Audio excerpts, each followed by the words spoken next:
Света божествена архиерейска литургија со која ќе чиноначалствува неговото високо преосвештенство митрополитот Тетовско-Гостиварски господин Јосиф ќе биде отслужена на Водокрст, големиот христијански празник. Водокрст се слави во Света Богородица во Тетово, а службата започнува во 8 часот и 30 минути. По отслужувањето на светата литургија ќе се изврши голем водосвет, пошто ќе се спушти крстот во базенот кој се наоѓа во црковниот двор на Света Богородица.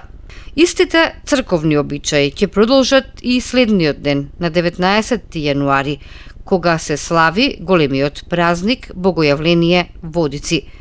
Во соборниот храм Свети Кирил и Методи во Тетово во 9 часот и 30 минути ќе се отслужи светата божествена литургија, а во 12 часот голем богојавленски водосвет кој ќе го изврши митрополитот господин Јосиф.